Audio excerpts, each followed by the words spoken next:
शुरुआत आज की बड़ी खबर से। जिस मुल्क ने अपनी सरजमीं पर आतंक को पनाह दी, वही मुल्क आज उसी आतंक से लहूलुहान हुआ जा रहा है। आज पाकिस्तान का कराची शहर और उसका इंटरनेशनल एयरपोर्ट आतंकी हमले से दहल उठा और इस हमले से भारत भी अलर्ट पर आ गया।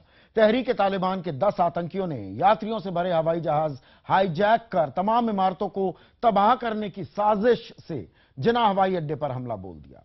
8 घंटे तक चली मुठभेड़ में 10 आतंकी समेत 30 लोग मारे गए। ये आतंकवादी अपने साथ खाने के लिए सूखे मेवे लाए थे। हथियारों और गोला बारूद के साथ उनके पास पानी की बोतलें भी थी और अगर उनका मंसूबा कामयाब हो जाता तो कराची में भयानक तबाही मच सकती थी। रविवार रात के 11 बजे शहर पाकिस्तान की आर्थिक राजधानी कहे जाने वाला कराची, जगह पाकिस्तान की नींव डालने वाले कायदे आजम मोहम्मद अली जिन्ना के नाम उनकी आन बान शान में बना कराची एयरपोर्ट। एयरपोर्ट पर एमिरेट्स और थाई एयर की एक फ्लाइट्स में सवारियां बैठ रही थी और थोड़े ही फासले पर एयरपोर्ट सिक्योरिटी फोर्स की वर्दी पहने 10 तालिबानी फिदाइन हवाई अड्डे में दाखिल हो चुके थे। वो इंसान जिनके सिर पर खून सवार था, जो जिहाद के नाम पर जान देने पर आमादा थे।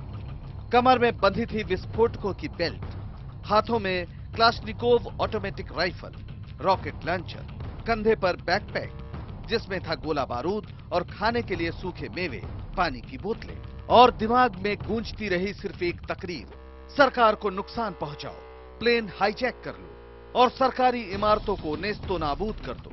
और फिर अगले 8 घंटे तक चलती रही गोली, गूंजते रहे धमाके, दहशत में रहा कराची और लहूलुहान हक्का बक्का पाकिस्तान। अचानक से आवाज आने लगी, ऐसे जोरदार कोई चीज गिरने लगी हो। जैसी नजर पड़ी एयरपोर्ट पर तो जो हैंगर है पीआई का, यहाँ से पहले शोले उठे आग के, फिर दीगर आगे चलते गए। आसमान के अंधेरे को चीरती ये लपटें और सुरक्षा बलों के छितराए शब्द ये बताने के लिए काफी थे कि कितनी बड़ी साजिश के साथ ये हमला हुआ था, किस तरह अंधाधुंध गोलियां चली। पाकिस्तानी मीडिया के मुताबिक आतंक के 10 परकाले कराची एयरपोर्ट के ओल्ड टर्मिनल 1 की तरफ से दाखिल हुए। ये रास्ता वीवीआईपी यात्रियों के लिए है। बाईं तरफ विमान के मरम्मत के लिए 2 छोटे हैंगर हैं। सामने मरम्मत के बाद उड़ान के लिए तैयार विमानों की पार्किंग, दाईं तरफ कंट्रोल टावर, विदेशी एयरलाइंस की पार्किंग। बताया गया कि हमलावर एयरपोर्ट में घुसते ही 3 हिस्सों में बट गए। एक गुट मरम्मत के हैंगर की तरफ भागा, दूसरा तैयार विमान और कार्गो विमानों की तरफ, जबकि तीसरा विदेशी विमानों की पार्किंग की ओर। इसी के निशाने पर एयर ट्रैफिक कंट्रोल रूम भी था। करीब 8 घंटे की मुठभेड़ में 7 आतंकी मारे गए, जबकि 3 ने खुद को उड़ा लिया। विमान के हैंगर के पास खड़े कई तेल टैंकर भी उड़ा दिए गए, जिसकी वजह से कई कानफोड़ू धमाके हुए और आग लग गई। सिक्योरिटी फोर्सेस ने बड़ा बेहतरीन काम किया है और आप देखें कितना जल्द काबू पाया है। हमारी पुलिस, रेंजर्स और उसके बाद फौज के जवान आगे थे और बहुत अच्छे तरीके से ऑपरेशन को टैकल किया है और तमाम टेररिस्ट को कैफे किरदार तक पहुंचाया है। सुबह की पहली किरण के साथ ही तहरीक तालिबान ने इस हमले की जिम्मेदारी भी ले ली। उसके प्रवक्ता शाहिदुल्लाह शाहिद का बयान आया, हमारा मकसद सरकार को नुकसान पहुंचाना था, हमें प्लेन हाईजैक करने थे और सरकारी इमारतों को बर्बाद करना था। यह हमला अफगान सरहद पर हमारे ठिकानों पर ड्रोन हमलों का जवाब था। यह हमला एक मिसाल था ये बताने के लिए कि हम क्या कर सकते हैं और क्या करने वाले हैं। सरकार इससे भी भयानक हमलों के लिए तैयार रहे। तहरीक तालिबान यानी टीटीपी, मुल्ला रेडियो के नाम से मशहूर मौलाना फजलुल्लाह इसका मुखिया है। उधर खुद ही सरहद पार आतंकवाद के शिकार रहे हिंदुस्तान ने इस हमले की निंदा की। The attack on the Karachi International Airport by 10 suicide bombers must be condemned. There can be no justification whatsoever for any act of terrorism. This scourge must be fought urgently. इस हमले ने 2011 को कराची में ही पाक नौसेना के बेस पर हुए हमले की खौफनाक यादें ताजा कर दी। उस वक्त ओसामा बिन लादेन की मौत का बदला लिया गया। सुरक्षा विशेषज्ञों का साफ कहना है कि 2 सालों में भी पाकिस्तान में सुरक्षा हालात बदले नहीं हैं। गरीबी, बेरोजगारी, खस्ताहाल अर्थव्यवस्था से जूझते पाकिस्तान में आतंक चरम पर है। यहाँ छोटे बड़े मिलाकर 100 से भी ज्यादा आतंकी संगठन इस वक्त सक्रिय हैं। कुछ को खुलेआम सेना और आईएसआई की सरपरस्ती तक हासिल है। Bureau report, IBN 7। कराची में हुए इस आतंकी हमले ने भारत को भी अलर्ट कर दिया है। गृह मंत्री राजनाथ सिंह ने अफसरों के साथ हालात पर बैठक की और देश के कई हवाई अड्डों पर भी चेतावनी जारी कर दी गई है। और इन सब के बीच पाकिस्तान से ही एक और खौफनाक खबर आई, वो बता रही है मेरी सहयोगी हिमानी नैथानी। हम बात कर रहे हैं पड़ोसी मुल्क पाकिस्तान की, जहां पर कल कराची में जिन्ना अंतर्राष्ट्रीय एयरपोर्ट पर आतंकियों ने हमला बोला, तो वहीं दूसरी तरफ पाकिस्तान के ही अशांत बलूचिस्तान में कुछ शिया तीर्थयात्रियों को भी आतंकियों ने अपना निशाना बनाया। लेकिन आखिर किस तरह से यह हमला हुआ, कब यह हमला हुआ, यह हम इन ग्राफिक्स के जरिए यहां पर आपको दिखाने की कोशिश करेंगे। पाकिस्तान ईरान सीमा पर तफ्तान में यह हमला हुआ। आपको बता दें कि इस इलाके में पिछले कुछ सालों की अगर हम बात करें तो शिया जायरीनों पर लगातार जो अटैक्स हैं वो बढ़े हैं। इस आत्मघाती हमले में 23 शिया जायरीन हैं जिनकी हत्या कर दी गई। रविवार रात को यह हमला हुआ था जब तीर्थयात्री जो हैं ईरान से लौट रहे थे, ये जो शिया जायरीन हैं, और उसके बाद वो होटल की तरफ जा रहे थे। बस से उतरते वक्त आपको बता दें कि यह पूरा हादसा हुआ। घात लगाए वहां पर आतंकी बैठे हुए थे। जैसे ही एक एक करके बस से यात्री उतर रहे थे, अपने होटल की तरफ जा रहे थे, उस वक्त बस पर ग्रेनेड फेंके गए। सिर्फ इतना ही नहीं बल्कि ताबड़तोड़ गोलीबारी भी यहां पर की गई। बलूचिस्तान में जिस तरह से हम लगातार आपको यहां पर बता रहे हैं कि पिछले कुछ सालों से शियाओं पर तेजी से ये हमले बढ़े हैं।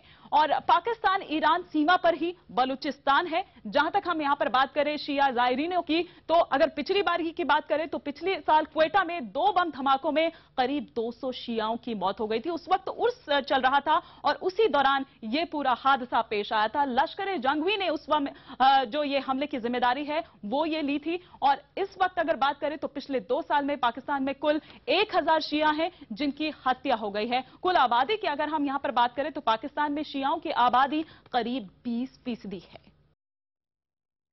पर बड़ा सवाल यह है कि कराची के अति सुरक्षित एयरपोर्ट पर इस तरह का आतंकी हमला पूरे दक्षिण एशिया के लिए, इस खित्ते के लिए क्या कुछ संकेत कर रहा है। कुछ अहम सवाल मैं उठाने जा रहा हूं। पहला सवाल, कराची हमला क्या दर्शाता है कि पाकिस्तान में आतंकवाद और आतंकवादी गुट अब हावी होने लगे। दूसरा सवाल, आतंकी गुटों पर नरमी और हमदर्दी क्या पाकिस्तान को भारी पड़ रही है। अस्थिर पाकिस्तान भारत और दक्षिण एशिया के लिए क्या खतरे का सबब बन सकता है। चौथा सवाल, क्या नवाज सरकार गैर सरकारी आतंकी तत्वों पर लगाम लगाने में बेबस है। और क्या पाकिस्तानी फौज और ISI नहीं चाहते कि पाकिस्तान में जमहूरियत, लोकतंत्र मजबूत हो। और इस पर बात करने के लिए कुछ खास मेहमान इस्लामाबाद से मेरे साथ जुड़ रही हैं। जानी मानी लेखक हैं, रक्षा विशेषज्ञ हैं आयशा सिद्दीकी। इसके अलावा मेरे साथ रक्षा विशेषज्ञ सुशांत सरीन, हिंदुस्तान टाइम्स के पॉलिटिकल एडिटर विनोद शर्मा और द हिंदू के स्ट्रेटेजिक अफेयर्स एडिटर प्रवीण स्वामी भी जुड़ चुके हैं। आयशा, आपसे शुरुआत करूंगा। खबरें ये आ रही थी कि नवाज सरकार, वहां का निजाम तहरीके तालिबान जैसी तंजीमों से बात करने के लिए तैयारी, एक जमीन तैयार कर रहा था। ऐसे में यह हमला होना, इसके मायने क्या है, संकेत क्या मिलते हैं। देखिए, 2-3 चीजें हैं। एक तो ये है कि पिछले कुछ दिनों से, कुछ 2-3 हफ्तों से ये एक अंदाजा हो रहा था कि ये तालिबान के ग्रुप्स के अंदर जो है बहुत तोड़फोड़ हो रही है और वो आपस में उनके अंदर जो आपस में उनका कोऑपरेशन है वो खत्म हो रहा है। इस वजह से वो कमजोर हो रहे हैं। एक तो ये बहुत बड़ा हमला जो है ये उसकी सबूत ये उनकी तरफ से ये एक है कि वो अभी भी कायम है और वो वापस जो है वो बिल्कुल हमला कर सकते हैं रियासत पे। दूसरी बात ये है कि ये बहुत एक तो नए जो पैटर्न है रिक्रूटमेंट का, उसकी तरफ ये इशारा करता है कि ये कोई जाहिल 12-12, 14-14 साल के अनपढ़ बच्चे नहीं थे जिनने हमला किया, बल्कि 20 से 25 साल के कुछ पढ़े लिखे भी होंगे। इसके पीछे जो लोग होंगे वो भी कुछ पढ़े लिखे होंगे। फिर ये है कि इसके पीछे जो आपने जैसे बात हो रही थी कि VIP गेट से आए, तो ये एक जो VIP कल्चर है ये बहुत बड़ी दिक्कत है। और वो जानते हैं कि फिर ये जो लोग रहते हैं वो जानते हैं कि VIP जो सारा कल्चर है वो किस तरह लॉ एंड ऑर्डर के सारे सिस्टम को नुकसान भी देता है कि जो बैठे होंगे वहां गेट पे, और जब उनने देखा कि जो लोग आए हैं वो एएसएफ की वर्दी में भी आए हैं, तो शायद उसकी वजह से उनकी तवज्जो हट गई होगी। लेकिन वो जो बात कर रहे हैं अब तालिबान की, उसमें मैं यही कहना चाहूंगी कि ये जो है अंदर जो तोड़ फोड़ की दोनों तरफ से एक जंग जारी है ना, इधर से ये कोशिश कर रहे हैं कि उनको कमजोर किया जाए। वो खालिद महसूद वगैरह कुछ ग्रुप हैं जो कि आपने भी जैसे सुना होगा कि वो फजलुल्लाह से हट रहे हैं, लेकिन फजलुल्लाह है, उमर खुरासानी है और एक दो और हैं जो कि चाहते हैं कि रियासत से लड़े, तो वो बराबर लड़ रहे हैं। और उसके साथ साथ ये भी है कि कुछ जिसे गुड तालिबान भी हैं, तो सारी जो गडमट पॉलिसी की वजह से ये कमजोरी जो है वो पैदा होती है। चलिए, मैं आपकी बात समझ गया। विनोद, आपने बहुत साल वहां रिपोर्टिंग भी की है, पाकिस्तान में गुजारे हैं। मुझे ये बताइए कि जो ये हमला हुआ है, इसमें भारत और पाकिस्तान के बीच में थोड़ी गर्मजोशी हमें देखने को मिली है पिछले कुछ दिनों से, खास 26 मई के बाद। दूसरी तरफ पाकिस्तान की अगर हम बात करें तो नवाज शरीफ और एक तरफ, और दूसरी तरफ आईएसआई और फौज जो है, उनके बीच जो कशमकश है, तनातनी जो है, वो भी बढ़ती दिखी है। उसकी बानगी देख रहे हैं क्या हम?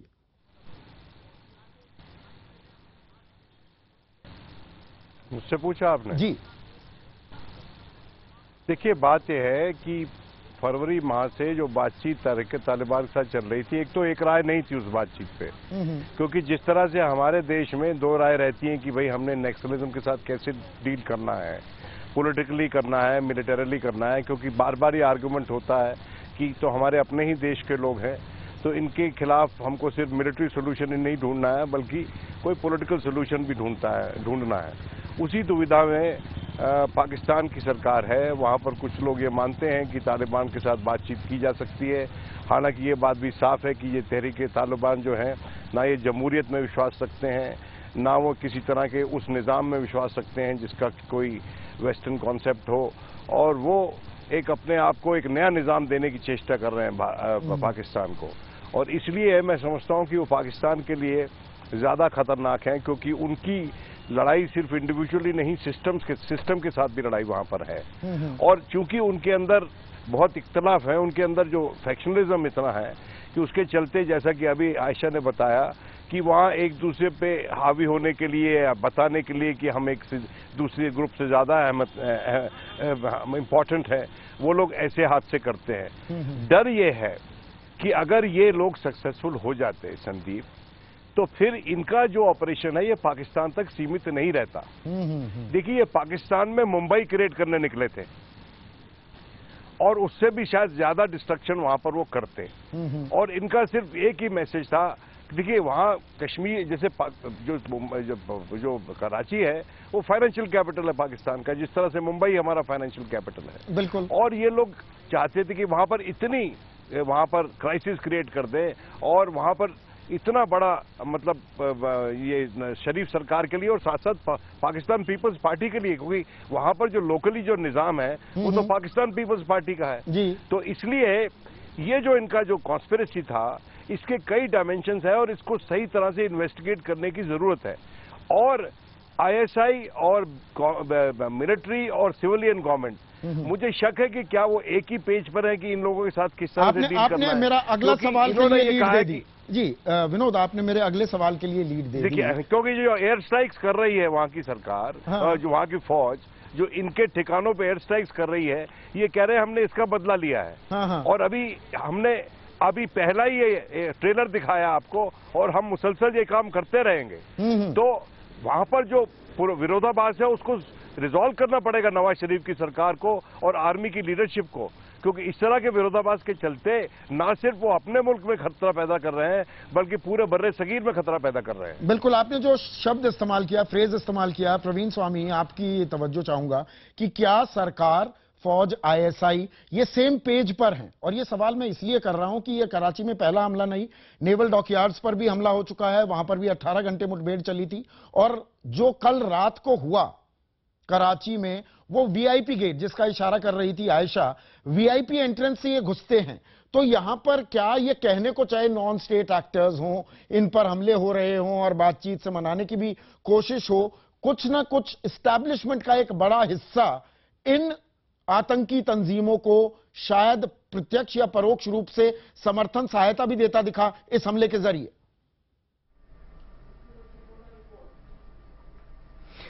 देखिए, जहां तक आपका दूसरा सवाल है, मेरे ख्याल से इसमें कोई बहुत बड़ी, जबकि बहुत बड़ी साजिश हो सकती है, ये जरूरी नहीं है कि कोई ऐसी साजिश थी। दिल्ली के भी किसी इंस्टॉलेशन या मॉल या सरकारी दफ्तर पे 10 आदमी हथियार लेके आ जाए तो शायद नतीजा करीबन ऐसे ही होगा जो पाकिस्तान में हुआ है। शायद दुनिया में कहीं भी ऐसा ही नतीजा होगा। लेकिन जो आप कह रहे थे कि क्या सिविलियन गवर्नमेंट और मिलिट्री एक ही पेज पे हैं, शायद इन दोनों इंस्टीट्यूशंस में लोग कई सारे अलग अलग पेजेस पे हैं और इसकी वजह भी है। आर्मी को, जैसे कि आपको पता है, आर्मी के इन जिहादियों के साथ पुराने रिश्ते रहे हैं। 2008 में आईएसआई के चीफ ने मुल्ला फजलुल्लाह को, जो अभी लीडर है इस ग्रुप के, एक देशभक्त बुलाया था, मतलब एक पेट्रियट बुलाया था। 2010 में इनने डील साइन किए थे। पाकिस्तान आर्मी ने ही कई, ये तहरीक तालिबान पाकिस्तान के कई गुटों के साथ कई वक्त पे डील साइन किए हैं। अब नॉर्थ वजीरिस्तान में जरूर बमबारी हुई है, लेकिन कोई बहुत बड़ी बमबारी नहीं हुई है। कुछ बैड लोगों पे हुई है, कुछ गुड लोगों पे नहीं हुई है। और कई सारे ऐसे एरियाज रहे हैं जो पहले तालिबान से क्लियर कर दिए गए थे, लेकिन अब तालिबान फिर मौजूद हो गई है।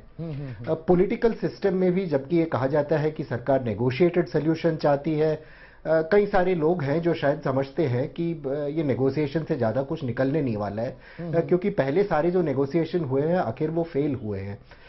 मेरे ख्याल से हमेशा एक क्राइसिस के सिचुएशन में कई लोग तीतर जैसे इधर उधर भागते हैं और सही रास्ता किसी को दिखाई नहीं देता। हकीकत लेकिन ये है कि पाकिस्तान आर्मी उस पोजीशन में नहीं है कि इन लोगों को हरा पाएगी। ना उनके पास वो रिसोर्सेज है और शायद ना उनमें वो इंटेंशन है, क्योंकि आखिर पाकिस्तान आर्मी में ही और उनके इंटेलिजेंस सर्विसेज में कई लोग हैं जिनके इन ग्रुप्स के साथ पुराने रिश्ते रहे हैं और बहुत करीब रिश्ते शायद आज भी हैं। जी, तो ये काफी एक मुश्किल वक्त है, लेकिन मुश्किल वक्त में, मुश्किल घड़ी में एक उम्मीद की किरण भी दिखाई देती है, सुशांत। और ये सवाल मैं आपसे इसलिए पूछ रहा हूं क्योंकि भारत और पाकिस्तान के बीच अब ये थोड़े दोस्ताना होने लगे हैं, थोड़े, मैं ज्यादा अभी अति उत्साहित नहीं हो रहा हूं, लेकिन क्या एक विंडो ऑफ अपॉर्चुनिटी भी मिल रही है नवाज शरीफ के लिए भी और भारत के लिए भी एक ये मौका है कि पाकिस्तान के साथ अब, जबकि सरकार को वहां पर धता बताने की यह साफ कोशिश है कराची एयरपोर्ट पर हमले के जरिए, कि भारत और पाकिस्तान आतंकवाद पर नकेल कसने के लिए थोड़ा और नजदीक आ सकते हैं। क्या एक विंडो ऑफ अपॉर्चुनिटी भी क्रिएट होती दिख रही है आपको, या दूर की कौड़ी है ये एक मिराज है? संदीप, ने मुझे नहीं लगता कि कोई विंडो ऑफ अपॉर्चुनिटी है। मियां साहब जो मर्जी चाहें, क्या फौज जो है उनको आगे बढ़ने देगी? इनफैक्ट मेरा जो शक है वो ये है कि, और जिस तरह की हमने बयान सुने हैं जो आईएसआई के प्रॉक्सीज हैं पाकिस्तान में, चाहे वो हाफिज सईद हों या इस तरह के और दहशतगर्द हों या दहशतगर्दों को समर्थन करने वाले हों, उनके बयानात से मुझे तो एक शक सा लगता है कि इसको एक लिहाज से बहाना बनाया जाएगा। और क्योंकि वहां पर पाकिस्तान में फौज के भी कुछ लोग हैं जो ये नैरेटिव बना रहे हैं कि शायद इसमें भारत का हाथ था, और इसको एक बहाना बनाया जाएगा भारत पे कोई अटैक करने के लिए, जिससे जो मियां साहब और मोदी के बीच में जो भी इनिशिएटिव लेने की बातचीत थोड़ी बहुत हो भी रही है वो भी ध्वस्त हो जाए। तो एक तो मुझे बहुत बड़ा खदशा वो लग रहा है। दूसरी चीज ये है कि मियां साहब के पल्ले कुछ है भी या नहीं, जहां तक सुरक्षा का सवाल है। अभी बात हुई कि और कुछ हद तक मैं विनोद की बात के साथ एग्री भी करता हूं कि पाकिस्तान के अंदर ये दो राय हैं। एक तो सिविलियन हुकूमत जो है उसकी ये राय रही है कि बातचीत के जरिए ये मामला हल किया जाए, और जो फौजी हुकूमत ही बोलना चाहिए पाकिस्तान में, तो उनका ये मानना है कि इनको फौजी ताकत से क्रश किया जाए। अब प्रॉब्लम ये होगी कि इस अटैक के बाद मियां साहब को जो एक बहुत बड़ा डर था वो ये था कि अगर कोई फौजी ऑपरेशन लॉन्च होता है तो उसकी जो रिटेलिएशन होगी वो पंजाब में, और जो सिंध है जो काफी हद तक महफूज रहा है टेररिज्म से, उसमें उसकी लपटें ना आए, और उससे बचना चाह रहे थे वो। और इस अटैक के बाद शायद उनको ये और ज्यादा, उनको जो डर है उनका और ज्यादा बढ़ेगा कि अगर ये ऑपरेशन लॉन्च किया जो पाकिस्तानी सूत्रों से जो पता लगता है वो ये है कि ये on the verge of launching an operation है। तो वो जो मेरा ख्याल जो एक विरोधाभास है between the civilian and the military, वो शायद और ज्यादा बढ़ेगा। ये इस सवाल पर सुशांत करबट वो ऊंट बैठेगा, ये देखने वाली बात होगी। इस पर हमने वैसे चर्चा की थी, आपको ध्यान होगा 26 और 27 मई को भी। विनोद, आप भी उस पैनल में थे, और जो बात सुशांत कह रहे हैं, अब इस हमले के बाद हमने जिक्र किया था कि राइट ऑफ सेंटर है, नरेंद्र मोदी भी, वो भी राइट विंगर की तरह देखे जा रहे थे प्रधानमंत्री बनने से पहले। मियां नवाज शरीफ के साथ भी वही दिक्कत है, ऐसी तंजीमों से वो बात करते थे। इस हमले के बाद वो क्या बातचीत का सिलसिला जारी रखेंगे, या दरअसल में वो विंडो ऑफ अपॉर्चुनिटी जो कह रहा था कि भाई ड्रोन हमलों का जिक्र किया जा रहा है, वो सख्त कदम उठाने पर मजबूर भी हो सकते हैं उन्हीं तंजीमों के खिलाफ जिनसे वो बातचीत के लिए तैयार थे कुछ दिनों पहले तक? देखिए, बात यह है कि सियासतदान जो होता है, ही नेवर गिव्स अप, और वो हर ऑप्शन को ट्राई करने की कोशिश करता है। और मैं आपको बताता चलूं कि जब आगरा से वापस गए थे मुशर्रफ खाली हाथ, तो उनसे वहां एक सहाफी ने पूछा था कि भाई आज तक कोई सियासतदान खाली हाथ नहीं आया है, आप पहले हो और मिलिट्री डिक्टेटर हो, इसलिए आप खाली हाथ आए हो। आपकी जगह कोई सियासतदान होता तो कोई ना कोई अकॉर्ड या कोई ना कोई प्रॉमिस वापस लेके आता। मैं ये समझता हूं कि आज के दिन, क्योंकि मामला बहुत संगीन है पाकिस्तान के लिए भी और उसके चलते हिंदुस्तान के लिए भी, तो इसलिए जो प्राइम मिनिस्टर मोदी हैं और जो प्राइम मिनिस्टर शरीफ हैं, उनको खुलकर एक दूसरे से अपनी अपनी मुश्किलात की बात करनी चाहिए। और ये वन ऑन वन जो डिस्कशन होती है उसमें ये संभव है।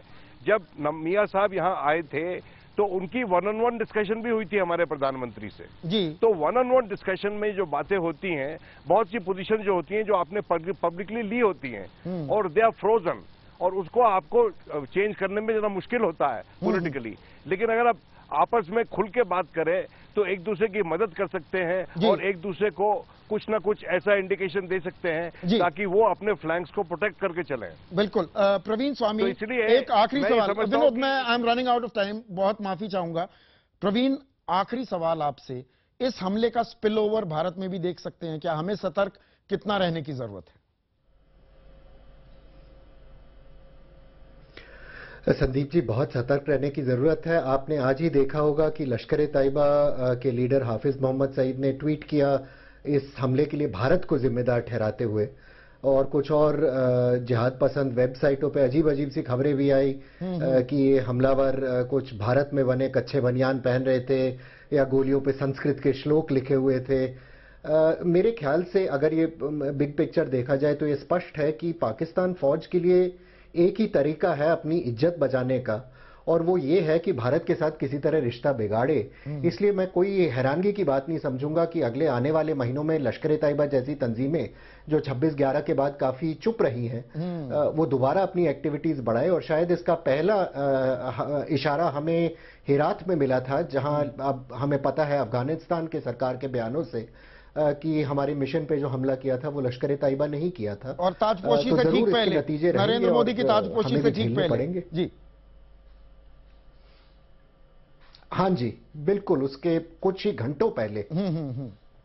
बहुत बहुत शुक्रिया प्रवीण स्वामी आपका। आयशा सिद्दीकी जी, सुशांत सरीन, मैं कुछ और आपसे बात करना चाह रहा था, थोड़ी वक्त की मजबूरी है इसलिए माफी चाहूंगा। और Vinod Sharma, as always, thanks.